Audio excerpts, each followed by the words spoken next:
Kali ini gue akan mereview sebuah film dari negara Italiano yang berjudul Melissa. Film ini bercerita tentang seorang gadis yang bernama Melissa yang mulai merasakan gejala pubertas. Dia pun melakukan banyak hal-hal dan mengeksplorasi hal-hal baru. Kira-kira apa aja nih hal-hal yang dilakukan Melissa? Langsung aja deh yuk kita tonton filmnya. Dan intro dulu lah ya. Di suatu sore yang cerah, Melissa, sang pemeran utama film ini lagi rebahan sambil menikmati lekuk tubuhnya yang sangat aduhai. Elvira! Ma che fai, non senti? Di sisi lain, ibunya dan neneknya lagi sibuk dengan pekerjaannya masing-masing. Akhirnya, tanpa ia sadari, ibunya pun datang dan menggerebek Melissa. Amore, la sveglia! Esci fuori! Scusa, amore mio, è che farei tardi a scuola. Vattene via. Hari ini, Melissa diundang untuk berenang di rumah Daniel, seorang anak laki-laki yang diam-diam Melissa suka. Ciao Manuel. Sono io, Manuela. Io sono Melissa. Di sana sudah banyak teman-temannya Daniel yang sedang bermain air. Melissa pun sebenarnya ragu apakah dirinya akan bergabung dengan mereka atau enggak. No, non so nuotare! Aiutatela! Fate qualcosa! Daniel pun menggoda Melissa yang tidak bisa berenang cuy. Singkat cerita, tidak butuh waktu lama, Daniel pun mengajak Melissa ke halaman belakang rumahnya. Daniel ini memang seorang anak orang kaya cuy. Bapaknya insinyur, ditambah lagi Daniel punya tampang yang rupawan. E di me che cosa le dirai? Non lo so. Ce l'hai il ragazzo? No. Di halaman belakang ini, mereka hanya berdua. Daniel pun mulai melakukan pendekatan pada Melissa. Akhirnya, Daniel tanpa basa-basi langsung menyuruh Melissa untuk duduk dan menghisap batang tumpulnya. E la prossima volta mi baci sulla bocca. Melissa yang udah kadung suka sama Daniel pun hanya bisa nurut dan menikmati. Waduh. Da quel giorno non l'ho più visto. Ho passato un'estate buia, di lacrime soffocate. Melissa sendiri mempunyai sahabat bernama Manuela. Namanya lagi jatuh cinta. Melissa pun menulis nama Daniel berulang-ulang kali di dalam buku diary-nya coy. Chiamami, amore mio. Chiamami, chiamami, chiamami. Melissa lebih deket sama neneknya daripada ibunya. Karena ya bisa kita lihat ya coy, ibunya Melissa sangatlah sibuk. E poi dicono che i vecchi sono rincoglioniti. Perlahan tapi pasti, rasa penasaran pun mulai muncul di dalam dirinya Melissa. Tidak sadar, ia pun meringis enak saat dia bermain sebuah tongkat. Questo oggi ci ammazza!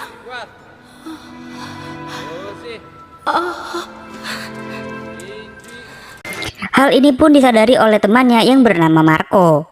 Tongkat ajaibnya Marco pun auto tegak. Lo voglio, ne sono sicura. Singkat cerita, Melissa pun menghampiri Daniel yang sedang bermain biliar. Menyadari ada sesuatu yang diinginkan Melissa, Daniel pun mengajak Melissa ke rumahnya. Sesampainya di rumah, Daniel pun dengan sangat sopan mengajak Melissa untuk belajar biologi bersama-sama. Posso farti una domanda? Mi vuoi baciare? Sì. Ti va di farlo con me? Situasi mulai tidak enak saat ibunya Melissa menaruh neneknya di panti jompo. Beh, adesso che c'è? Su, su, bambina. Melissa pun hanya bisa terdiam dan termenung. Walaupun neneknya mencoba menghibur Melissa, namun sudah tentu hal itu tidaklah cukup bagi Melissa yang harus berpisah dengan neneknya yang ia cintai. Nonna! Nonna! Non piangere tesoro, non è mica un attimo. Ma sei tu che piangi! Sudah tentu keputusan ini membuat hubungan Melissa dan ibunya menjadi memburuk.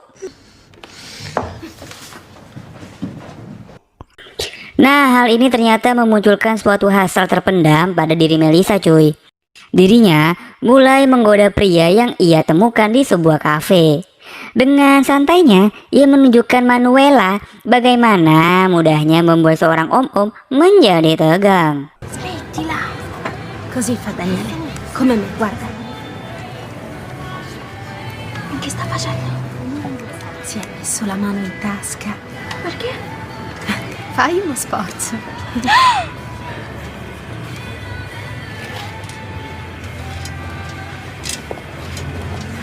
Che vuoi fare?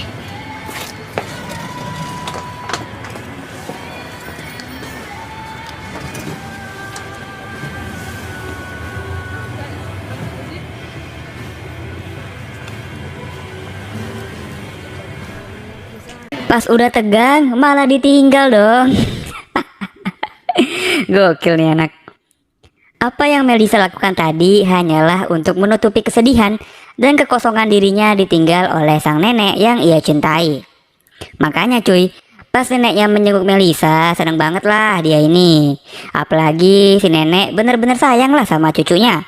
180 derajat berbeda sama ibunya. Dopo colpo, i miei ricci si andavano sciogliendo.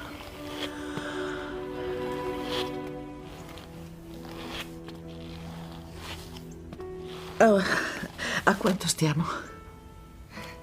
34. Ma perché dobbiamo arrivare proprio a 100? Tiba-tiba, Daniel menelpon Melisa untuk mengajak dirinya belajar biologi lagi. Melisa pun langsung datang ke rumah Daniel seperti biasa. Ti posso chiedere se vuoi venire da me? Subito. Per fare l'amore. Cioè come l'altra volta? Molto meglio. Ti ho preparato una sorpresa. Melissa. Sei ancora lì? Melissa. Namun, di saat lagi enak-enak belajar, muncullah temannya Daniel yang bergabung bersama mereka. Awalnya si Melisa ini marah, tapi dengan penjelasannya dari Daniel, Melisa pun malah menunjukkan sisi dirinya yang tidak ada satu orang pun tahu. Kalau dirinya sangat ingin menikmati dan haus akan batang tumpul.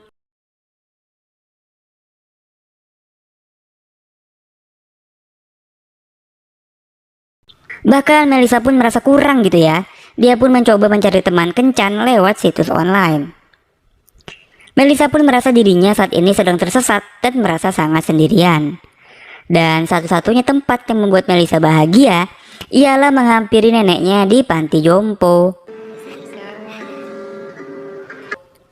Melisa pun mulai tidak peduli dengan sekitar cuy. Dia banyak menghabiskan waktu dengan mendengarkan musik dan menari di taman. Dan ternyata diam-diam teman sekolahnya si Marco tadi tuh memperhatikan Melisa. Namun Melisa justru tidak peduli dengan Marco, malah menghampiri temannya Daniel untuk diajak ke sebuah gua.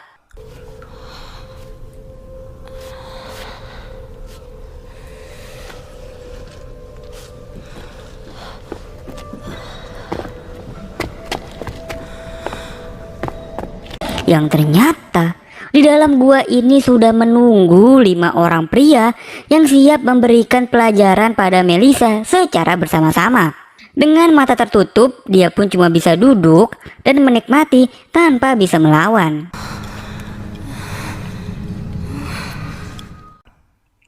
Setelah pelajaran itu, Melisa merasa jijik sama dirinya sendiri cuy.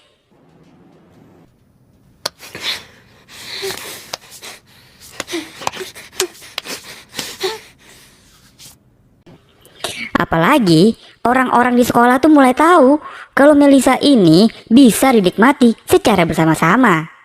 Ya lu pasti tahu lah ini burung apa gitu ya. Nah ternyata hal ini tidak membuat Melisa kapok. Justru malah lebih semangat lagi cuy. Dia pun akhirnya bertemu dengan seorang pria yang ia kenal dari situs online. Myself, vieni fuori.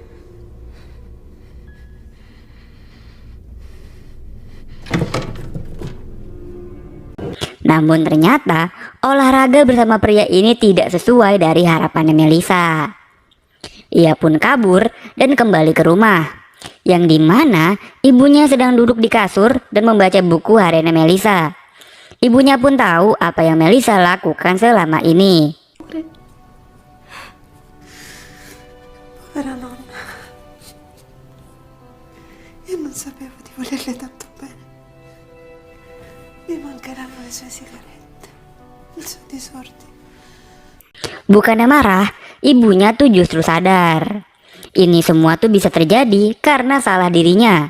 Dirinya tidak peduli dengan Melissa dan terlalu sibuk dengan pekerjaannya. Padahal keluarga adalah segalanya, cuy.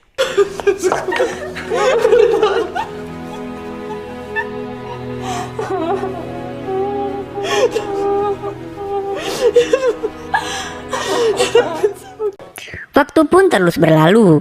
Melissa menjadi lebih dewasa. Dia pun sadar bahwa dirinya hanya dimanfaatkan oleh Daniel dan temannya. Apalagi Melissa melihat Daniel dan temannya lagi berantem, mempeributkan masalah gadis mana lagi nih yang akan mereka ajak belajar bersama. Melissa.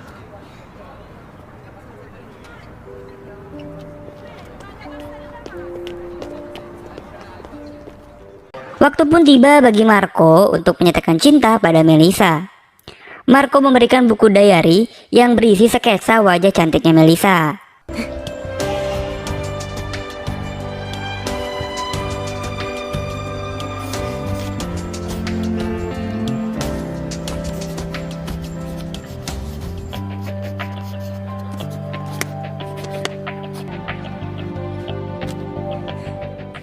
Akhirnya Melissa menemukan sosok pria yang benar-benar mencintai secara tulus dan bukan hanya karena nafsu aja.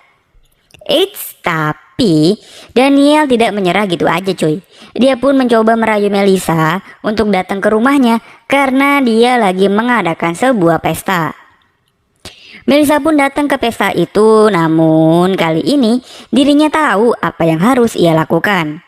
Bukannya menikmati pesta, Melissa malah menepi dan menyeburkan diri ke laut lepas.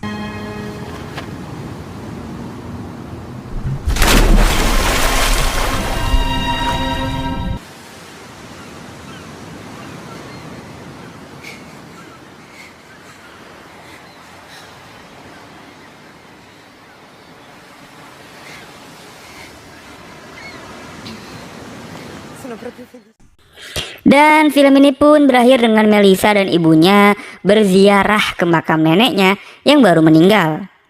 Mereka pun memulai hidup baru, lebih bahagia dan saling melengkapi sebagai ibu dan anak. Sekian cuy, alur cerita film Melissa yang rilis tahun 2005. Perasaan cinta yang tulus dari Melissa malah disalahgunakan oleh Daniel dan teman-temannya dengan membuat Melissa menjadi sebuah objek seksual. Justru tidak diduga-duga Marco datang pada Melissa dengan memberikan cinta yang tulus. Cailah. Gitu aja cuy dari gua. Semoga kalian suka nih sama review gua kali ini. Kalau suka ya subscribe dong. Yuk. Biar gua makin semangat nih mengontennya. Gua cabut dan bye bye.